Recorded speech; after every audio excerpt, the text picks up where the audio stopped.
Coastal China, known as the factory of the world, China is experiencing a vast development, but a heavy price is being paid on the factory floors. In a new report, research organization DanWatch, supported by labor rights organization China Labor Watch, investigated labor conditions in 4 factories in Shenzhen, Suzhou and Dongguan, which supply a number of international brands, including the American computer brand Dell. Workers in these IT factories toil under harsh conditions to satisfy the high public and private demand for cheap computers. This film shows fragments of the work in the factories based on undercover recordings. China Labor Bulletin, an organization based in Hong Kong, has been monitoring workers' rights in China for the past decades, especially in the region where 3 of the investigated factories are located.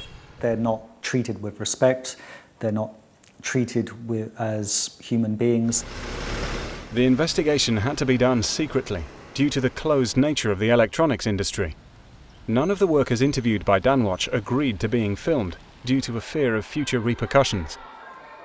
Investigators from China Labor Watch have worked undercover to document working conditions in these factories supplying Dell. Li Jun was one of the investigators. He worked undercover at Pegatron Corporation in Suzhou in March 2013. To avoid putting him at risk, his name has been changed, but is known to DanWatch. For more than 2 weeks, Li Jun ate, slept and worked at the factory.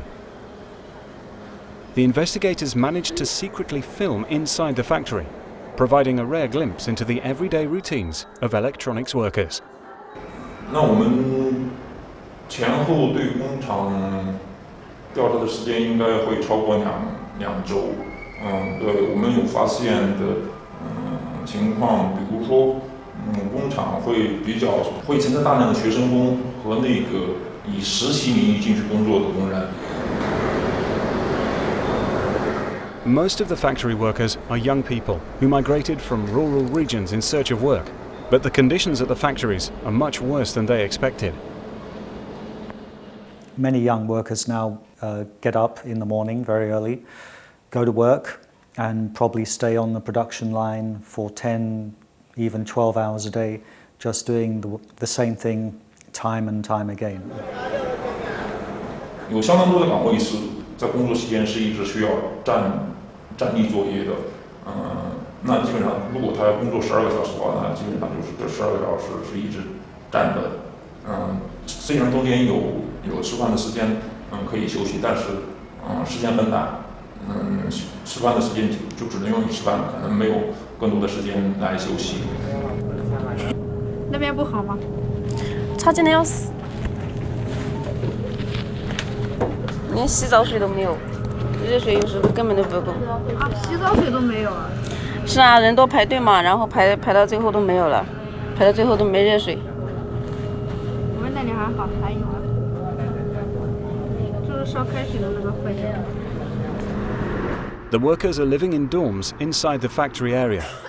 They're sharing the room with 8 to 10 other workers in crowded buildings, some with more than 3,000 workers.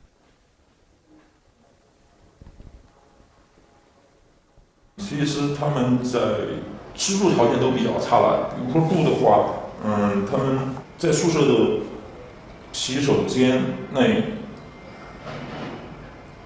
比方说在女工宿舍的，那我们计算过，平均每55个人才能使用一个厕所。在淋浴间呢，基本上是平均每90个人才能使用一个淋浴间。那这些设施是严重影响他们的生活和休息的。 The rent, along with other fees, is subtracted from an already small paycheck. Even in Shenzhen, where the minimum wage is the highest in the country, workers still struggle to make ends meet. Shenzhen is quite an expensive city to live in by Chinese standards. That's why the workers have to do overtime.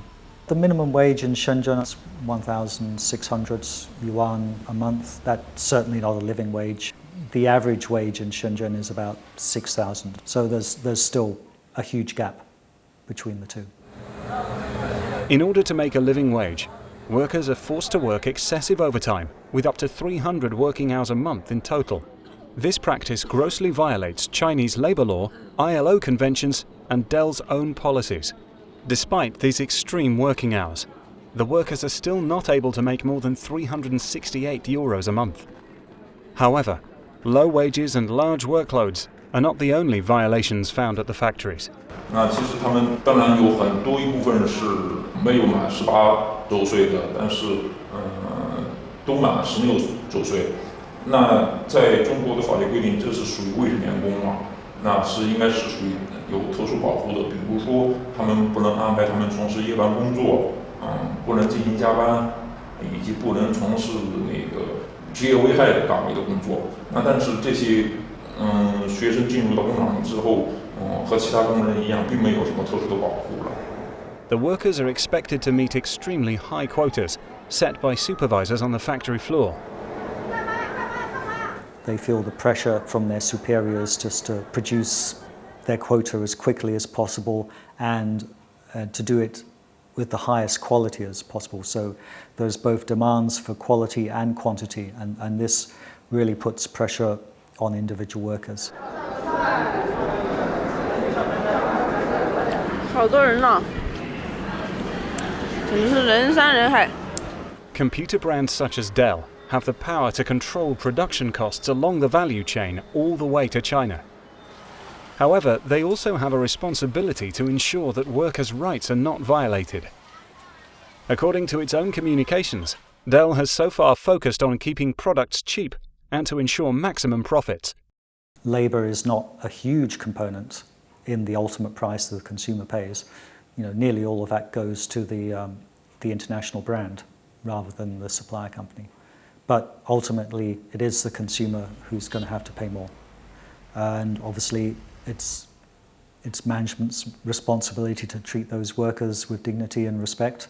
And it's the responsibility of the buyer, the international brand, to make sure that the supplier company can do that. They are forced to exploit the workers just to meet the quotas that those buyers are demanding.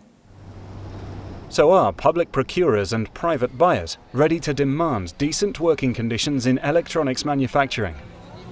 And are they prepared to put pressure on brands to end the systematic violations of labour rights on the factory floors of China?